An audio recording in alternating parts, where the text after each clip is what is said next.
This story is titled, My Family Humiliated Me and Said I Was Worth Nothing Until I Bought a $200 Pile of Junk from a Farmer. Hey Reddit, ever been treated like a walking joke by your own family? Yeah, that was me. But plot twist, life had other plans. Buckle up, grab your snacks, and get comfy, because this one's a wild ride. So let me start with a background. I, 32 male, was always treated unfairly by my family. Since childhood, they've favored my younger brother, 29 male, Kevin, over me. Like when we were kids, Kevin's kindergarten finger paintings went in expensive frames and hung in the living room where visitors could see them. But me? I found one of my drawings in the garbage when I was 8 and stopped showing mom my art since then. As we got older, it only got worse. Kevin joined Little League, and my parents never missed a game, even when his team sucked and he mostly warmed the bench. They bought him new equipment constantly and threw him ice cream parties whether his team won or lost. Meanwhile, I saved up my allowance for months to buy model car kits and spent hours putting them together with insane attention to detail. When I asked if I could display them on the mantle, Dad said they didn't match the decor and banished them to my room, where Mom would accidentally break them when cleaning. By high school, it was straight up ridiculous. Kevin joined the debate team, and my parents drove 3 hours each way for his tournaments, staying in hotels and taking him to fancy dinners after. I joined the auto shop program and finally found my place. I was actually pretty good with engines and loved the work.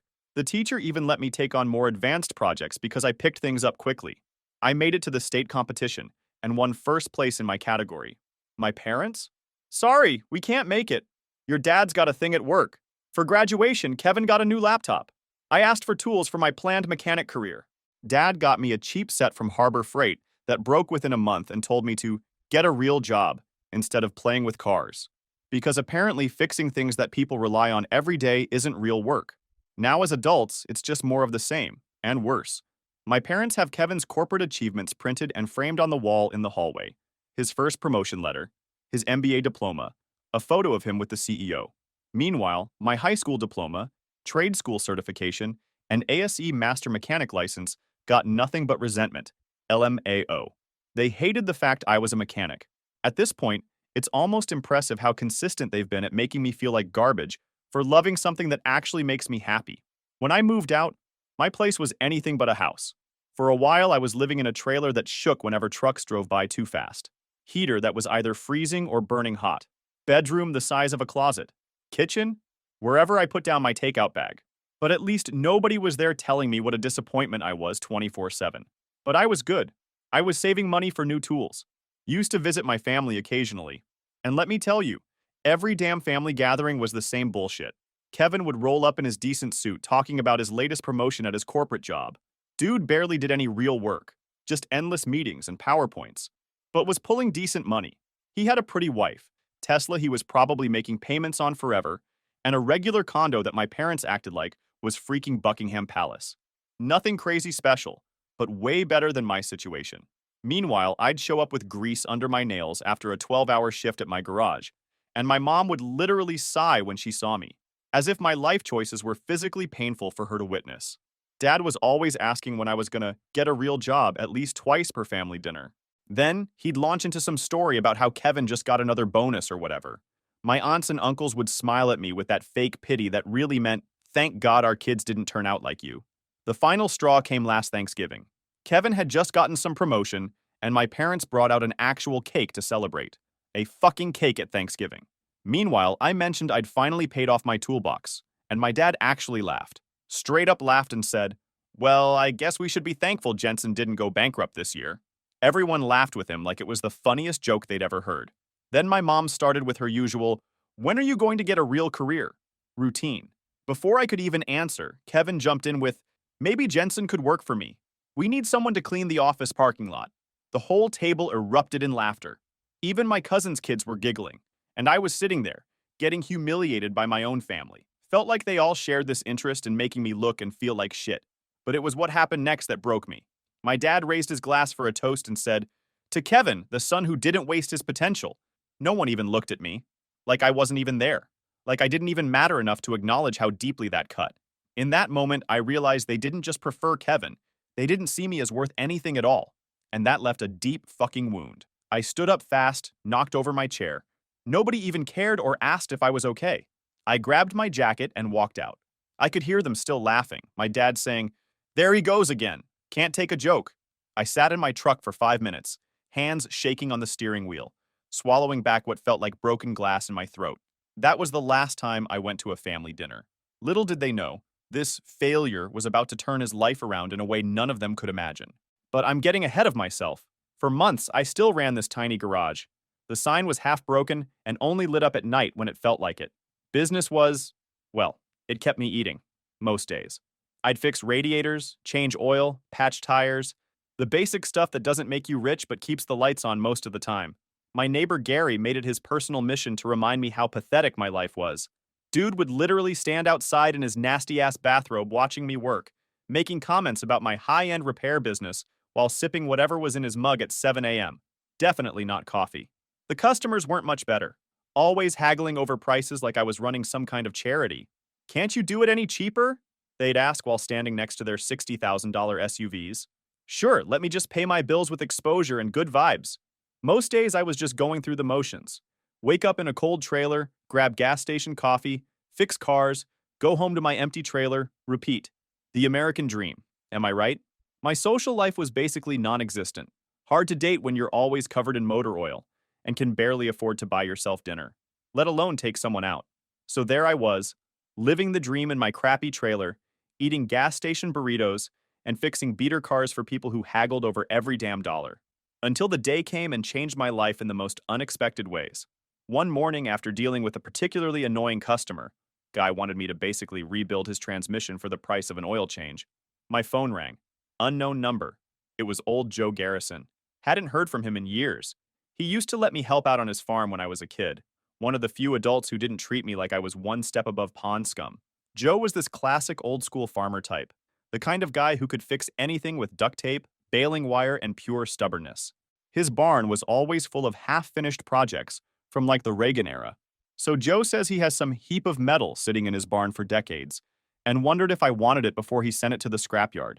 Something in his voice made me curious, and honestly, I needed a break from staring at the pile of overdue bills on my counter that were organizing themselves into pay me or else formations. Driving out to Joe's place was like a time machine. Same old faded billboards advertising motels with color TV. Like that was still impressive. Same potholed roads that the county promised to fix every election year and mysteriously forgot about the day after. Joe hadn't changed either. Same overalls. Same cigarette permanently attached to his lip like it was growing there. His barn looked one strong wind away from total collapse. When I went inside and my eyes fell on something in the dark, Joe wasn't big on fancy things like adequate lighting. Holy shit. Under decades of dust and grime was a 1967 Shelby GT 500 ACR. My jaw dropped. My heart literally skipped. For you non-car guys, finding this in a barn is like finding an original Picasso at a yard sale priced at $5. I tried to act cool while checking the VIN to make sure it was legit, but I was so stunned that I dropped my phone twice. I asked Joe what he wanted for it, trying to sound casual like, "Oh yeah, just another day finding legendary muscle cars in barns." When he said $200, the same price the scrapyard offered for the weight, I thought I was having a stroke. This car, even as a rust bucket, was worth way more than everything I owned combined. Like, not even close.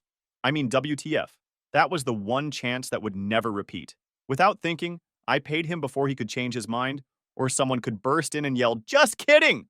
I tried to act like this was just a normal Tuesday transaction, and not me basically winning the lottery. Joe didn't even seem to care. Just pocketed the money and asked if I needed help loading it. The man had no idea what he'd just let go of. Towing that car back to my place was when the circus started. The second I pulled into my driveway with this dusty Shelby, my neighbor Gary started cackling like a hyena choking on a chicken bone. Called over other neighbors to come see what Jensen dragged home this time. They all stood there pointing and laughing like I just brought home literal garbage. One of the teenagers actually called out, "Hey man, you building a parade float?" Real comedian, that kid. Future and stand-up for sure. Later that day, my phone went nuts. Kevin called first, of course. Wanted to know if Dad was serious about me buying some junk car. I told him it wasn't just any car, it was a Shelby GT 500. His response? "Oh, great. So you spent money you don't have on a rusted-out piece of history nobody cares about." Then he launched into this whole lecture about how I should be investing in my future instead of playing with garbage. Rich coming from a guy who went into debt for a Tesla, just to look cool in the company parking lot. My parents called next. Dad wanted to know if I'd finally lost it, and Mom just kept sighing into the phone like I'd personally ruined her retirement plans. I hung up mid-lecture. Looking at that dusty Shelby sitting in my driveway, I decided I was going to restore this car if it killed me, then rub it in all their smug faces. But reality hit pretty quick. I had exactly $12,000 to my name. That was it. Just enough to keep the lights on, buy groceries, and maybe start on the car. But a full restoration, that takes serious cash. Parts for these classics aren't exactly on the clearance rack at Walmart. The smart thing would have been to sell it right then, make a quick profit from a collector, and move on with my life. But I've never been accused of doing the smart thing. That's not my brand. This wasn't just a car. This was my shot. Maybe my only shot at proving I wasn't the family failure they all thought I was. I was all in. Consequences be damned. And listen, I had no idea yet how much this pile of junk was about to change my entire life. The next few months of my life were basically work, car, sleep, sometimes, repeat. I'd work my regular job all day fixing other people's beaters, grab whatever cheap food was on sale at the gas station, then work on the Shelby until 2 to 3 a.m. First order of business was seeing what I was working with. It was worse than I thought.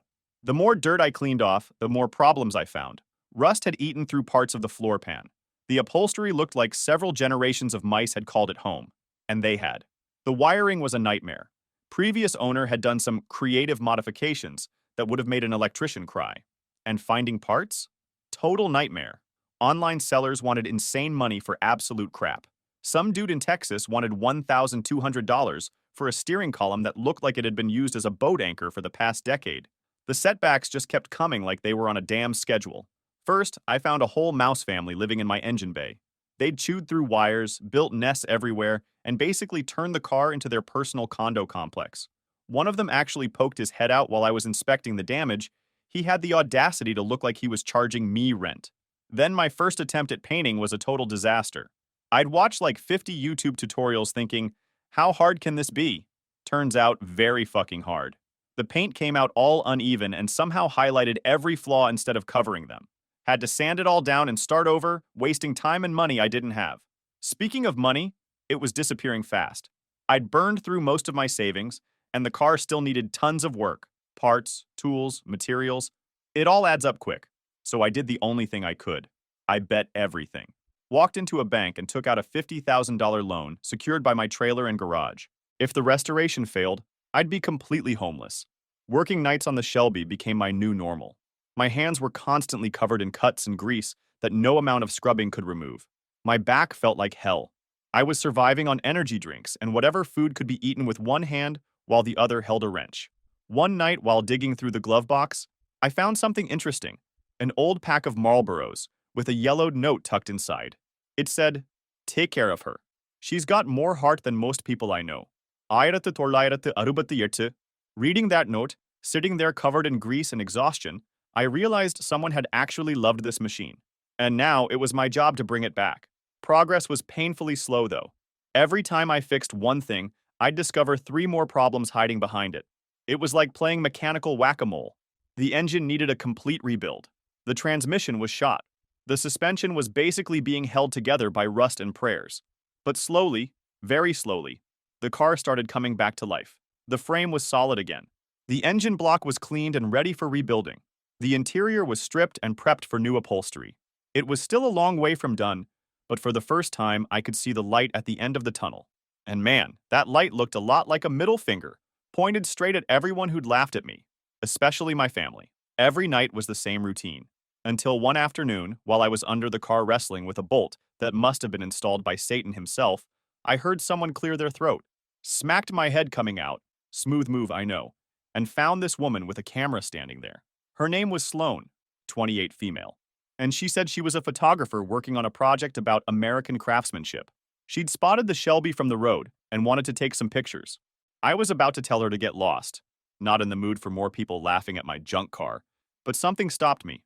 Unlike literally everyone else in my life, Sloane didn't look at the car like it was garbage. She walked around it nodding, asking smart questions about the restoration. She actually knew her shit too. Identified it as a '67 Shelby without seeing any badges. Asked about the original specs, what parts I was keeping original versus updating. Not the basic car pretty vroom vroom questions that most people ask when they're pretending to be interested. When she asked if she could write about my project for her blog, I figured why not. At least someone might get something out of my suffering. Plus, not gonna lie, having an attractive chick actually interested in my project was a nice change from my neighbors pointing and laughing. Sloane started coming by regularly. She'd take photos while I worked, documenting the transformation. What really surprised me was how she'd jump in to help, researching parts online, connecting me with collectors, even getting her hands dirty when needed. She didn't seem to mind the grease or the long hours. It was weird, honestly. I wasn't used to anyone actually believing in one of my projects. About a month later, her blog post about my restoration project blew up. The comment section exploded with other car nuts offering advice, parts, and encouragement. Some dude in Montana actually mailed me an original Shelby emblem for free, said it had been sitting in his garage for years and belonged on a car being properly restored. Suddenly, my inbox was flooded with messages from strangers offering parts, tips, even wanting to come see the car in person. It was surreal. Some guy with a YouTube channel about classic cars wanted to do a feature. Then a local news station called. Then a car magazine wanted to do a spread. Overnight, I went from that loser working on a junker to that dedicated craftsman saving American automotive history. Funny how perception changes, huh? And guess who suddenly remembered I existed? Yep, my family. Mom called acting concerned about all the attention and whether it was distracting me from finding stable employment. Translation: you're still a loser, but now people are noticing you, which reflects on us. Kevin showed up at my garage uninvited in his Tesla. He walked around the Shelby with this look like he was smelling some shit, pretending to be impressed while pointing out every flaw he could find. You know, he said, thinking he's being helpful, you should sell it now while people actually care. Strike while the iron's hot. When I told him I wasn't selling, he switched tactics. Well, if you're serious about this, you should let me handle the business side. That's my expertise, after all. Translation: let me control any money you might make because clearly you're too stupid to handle it. Later that evening, my parents dropped by too. Then they offered to help me if I sold the car. Dad would put something together to invest the money properly. After years of treating me like a failure, now they wanted to swoop in and take over when there was potential for profit. I couldn't believe the audacity. They'd never supported me, never respected me, and now they wanted to cash in on my hard work? I told them all to get lost. Okay, I use stronger language than that, but you get the idea. Meanwhile, Sloane and I were spending more and more time together. She was smart, funny, and for some reason seemed to actually enjoy my company. It was nice having someone in my corner for once. With her help, the restoration picked up speed. She found some guy in Nebraska who had an original carburetor for half what I'd expected to pay. Another time, she tracked down a set of vintage wheels that were perfect. The car was finally starting to look like a car again. So after countless all-nighters, thousands of dollars, and enough frustration to fill the Grand Canyon, the Shelby was finally finished. And let me tell you, the transformation was insane. Sorry for the caps, but I get excited even writing about it. What had once been a rust bucket was now a gleaming blue and white masterpiece that looked like it had just rolled off the assembly line in 1967. I stood in my garage, just staring at it, for a solid hour after I finished the final touches. And God, the beauty of that baby made my heart melt. Every chrome piece shined, the interior smelled like fresh leather, and the paint job was flawless. Second attempt was the charm. It didn't even look like the same car anymore. But the real moment of truth was turning the key. I'd completely rebuilt the engine, and despite triple-checking everything, there's always that moment of, did I fuck something up? When you start it for the first time. I slid into the driver's seat, took a deep breath, and turned the key. And that V8 roared to life like a beast. No coughing, no sputtering, just raw American muscle announcing its return to the world. The sound vibrated through my entire body, and I'm not ashamed to admit I got emotional. After all those months of blood, sweat, and maxed out credit cards, hearing that engine purr made me forget all the suffer. Sloane was there catching it all on camera, looking as pumped as I was. Holy shit, Jensen, she said. You actually did it. The fact that she sounded surprised tells you how bad things looked when I started. When she asked what I planned to do next, I told her about Mecum Auctions in Chicago. If you're not familiar, it's basically the Super Bowl for classic car sales. The best of the best end up there, and serious collectors come ready to drop serious cash. It was time to see if all this work would actually pay off, or if I just created the world's most expensive hobby. Walking into that auction was intimidating as hell. $1 million cars everywhere, rich collectors in expensive suits, and me in my nicest, only pair of jeans and a button-up I'd bought specifically for this day. I felt like I was crashing a party I shouldn't be at. But when they rolled my Shelby onto the stage, the room changed. People were actually impressed with my work, my car, the piece of junk everyone had laughed at. The bidding started at $200,000. I nearly passed out when they announced the starting bid. My hands were shaking as the numbers kept climbing. $250,000, $300,000, $350,000. Sloan was squeezing my arm with each bid. When the hammer finally dropped at $500,000, I thought I was going to pass out. $500,000. For a car I bought for $200. The room erupted in applause, but it sounded distant, like I was underwater or something. After taxes and fees, I walked away with $400,000. More money than I'd ever imagined having. More than I'd make in 10 years at my garage. Life-changing money. While I drove back home, I kept checking my phone to make sure the bank transfer was real, that I hadn't hallucinated the whole thing. Sloan and I stopped at some bar in Chicago to celebrate. For once, I wasn't worried about the bill or calculating how many oil changes I'd need to do to afford it. As soon as the money hit my account, my phone blew up. Not with congratulations. Nope, it was my family. Mom called first, suddenly talking about how they'd always believed in me and how they'd sacrificed so much raising me. She actually suggested I should give back to the family now that I had been blessed. Her exact words, "Your father and I put everything into raising you. We sacrificed so much, and now that you have this blessing, don't you think it's time to give back?" I nearly choked on my soda. Give back? Where were they when I was working until my hands bled? Where was this family support when I needed a loan for the restoration? Really? And after all the disrespect and humiliation, they still got the nerve. Lol. But wait, it didn't stop there. Kevin was even worse. Suddenly, I was his bro, and he had all these investment opportunities that needed capital. He kept saying crap like, "I can help you grow your money." Funny how he never offered to help when I was struggling. He actually said, "Look, man, I've been thinking. You did good with the car, but if you really want to grow your money, you should invest in something solid. I've got a business idea." I hung up before he could finish his sentence. Then came the parade of relatives I barely knew. Aunts, uncles, cousins, people who'd ignored me for years were suddenly texting about catching up. One cousin straight up asked for a loan to start a business.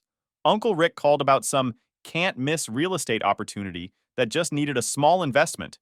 Even my mom's weird cousin, who I'd met maybe twice, reached out asking if I could help with his kid's college fund. Funny how you get all the attention once they smell you have money. Sloan watched me scrolling through these messages with this disgusted look on her face when she asked if I was going to give them money. Of course no, El Mao. Have you lost your mind?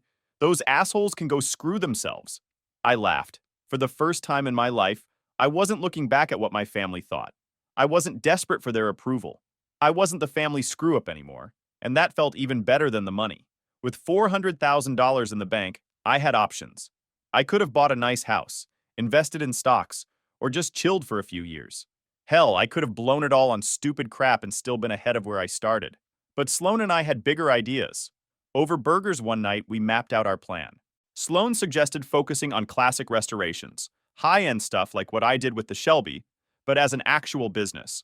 The next day, we checked out this massive garage space just outside town. It had room for at least 10 cars, multiple lifts, and an actual office. By the end of the day, I'd signed a lease and Crow's Muscle Works was officially born. I hired mechanics who knew their shit and set up the shop exactly how I wanted. Sloan handled all the business stuff: marketing, bookkeeping, website, social media. She also had this crazy ability to find barn finds, classic cars that had been sitting forgotten for decades. Our first major project was this 1969 Dodge Charger we found rotting in some farmer's backyard. Months of hard work later, that Charger rolled out of our shop looking factory fresh and sold for $150,000 within a week. Word spread fast. Our waiting list grew to 6 months, then a year. We expanded, hired more people, and by the end of our first year, we'd broken $1.1 million in revenue. Not bad for a guy who was eating gas station food a year earlier, right? Through all of this, Sloan and I became more than business partners. One night after locking up the shop, I took her back to that bar in Chicago where we'd celebrated my auction win and proposed. She said yes before I could even finish asking. With the business booming, we bought a house near Lake Huron, the kind of place I used to drive by and wonder who the hell could afford to live there. Of course, Kevin couldn't stay away. He showed up unannounced, pretending to be impressed with my latest project, a '70 Chevelle. Then he started pitching me about expanding the business and bringing in investors, meaning him, obviously. I cut him off and told him if he needed his Tesla painted, I'd give him the family discount of $600, which was about double the going rate. The look on his face was priceless, but there was one last thing I needed to do. Sloan and I drove back to Joe's farm, finding the old man still sitting on his porch sipping tea, like nothing had changed. When I handed him an envelope with $50,000 inside, he tried to refuse it. I told him I wouldn't be where I was without that car, and it wouldn't feel right not sharing some of the success with the guy who made it possible. He finally took it, grumbling about me being stubborn. That night, sitting on the deck of our lake house with Sloan beside me, I thought about how far I'd come, from the family disappointment to running a successful business doing what I loved, and having this woman with me during all this. Man, I couldn't be more grateful. I was living my dream. My family always said I'd never amount to anything. I'd never find stability. They were all wrong. And the best part? I didn't need their approval anymore. Edit. Hey, it's been so long, Redditors. I just wanted to say stay tuned because I'm giving you a wild update soon. LML you won't believe. Karma has a sense of humor. Update. Hey Reddit, OP here with the promised update. It's been 2 years since my last post about the Shelby restoration and starting my business. A lot of you asked for updates, so here goes. First off, thanks for all the support on my original post. That shit meant a lot during some really tough times. For those who need a refresher, I was the loser brother who bought a rusted Shelby GT 500 for $200, restored it, sold it for $500,000, and started my own classic car restoration business while telling my toxic family to kick rocks. Now, life update. These last couple of years have been fucking incredible. Crow's Muscle Works has become the name in classic restoration. We have a 2-year waiting list of clients willing to pay premium prices. We've expanded to a staff of 15, and I've got more work than I know what to do with. Sloan and I got married 1 year ago. She still handles all the business side, and now she's my perfect wife. I still get my hands dirty in the shop every day too. Perfect balance. Life couldn't be better. I basically never thought about my toxic family anymore. Haven't spoken to any of them since Kevin showed up trying to get a piece of my business 4 years ago. I blocked them all after my dad suggested again that he could help invest the money properly. So I haven't heard from them. Too busy, too happy, and I didn't bother bringing their shit back to my life now that I'm thriving. They stopped trying to contact me too, for 2 years. But then yesterday, the fucking doorbell rang. I wasn't expecting anyone. Imagine my fuckface I had when I opened the door to see my parents and Kevin standing there looking like they'd aged about 20 years. My dad's hair had gone completely gray. My mom's face was lined with stress. And Kevin? The guy who used to show up in pressed suits with that smug smile? He looked like absolute garbage. Oh, wow. You guys look like hell. What do you want? I said, Jensen, it's been a while. Can we come in? We need to talk. I should have slammed the door right then.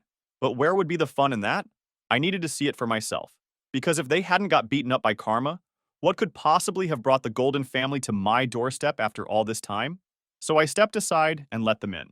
They sat awkwardly in my living room, eyes darting around at the expensive furniture, the view of the lake, the photos of me and Sloan with our classic cars. My dad cleared his throat about 5 times before Kevin finally spoke up.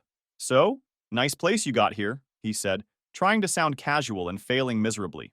Thanks, I know, right? I replied. What do you want? My dad finally got to the point. Son, we're in a bit of a situation. Well, there's been some unfortunate developments. Kevin looked like he wanted to disappear into the couch. Turns out Karen, of course her name was Karen, Kevin's perfect wife, had been planning her exit strategy for years. She'd slowly convinced Kevin to put their house and both cars in her name for tax purposes. Then she emptied their joint accounts, filed for divorce, and moved in with some estate bro.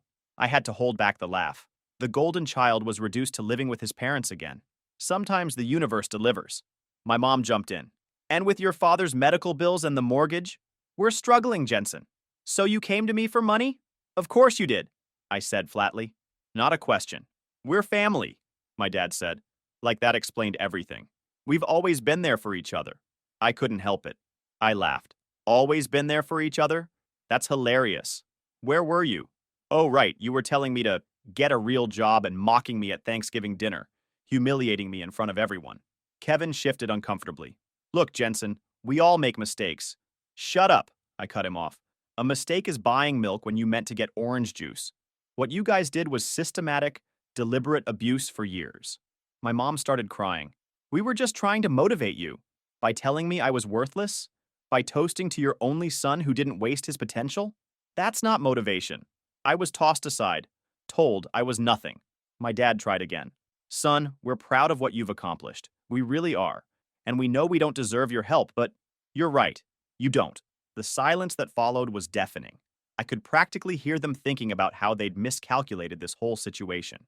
Really, Jensen, Kevin finally said, a hint of the old entitlement creeping back in. You're just going to let your family lose their house? I stood up. Funny how I'm suddenly family now that you need something from me. But yeah, that's exactly what I'm going to do. My dad stood up, face red. You ungrateful little... Dad, Kevin warned, pulling him back. We need him. I laughed again. As I showed them to the door, my mom tried one last guilt trip. Don't you want to reconnect with your family? Life is short, Jensen. I stopped and looked her dead in the eyes. What I want is to be surrounded by people who believe in me unconditionally. You didn't make the cut, and I already have those people now. Now get out and never show me your faces again.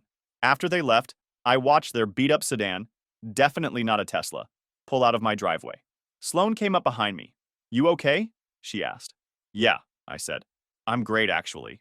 That night, I slept better than I had in years. Sometimes karma takes the scenic route, but damn if it doesn't arrive in style. Edit 1. Damn, thanks for making it till here. You guys are legends. Edit 2. Jesus, the DMs are wild. To the guy asking if I'd adopt him because his family sucks too. I'm flattered, but no. To the dude suggesting I should have offered to help, but with humiliating conditions attached. That's some next-level petty revenge I didn't even consider, but thanks for the mindful suggestion, lol.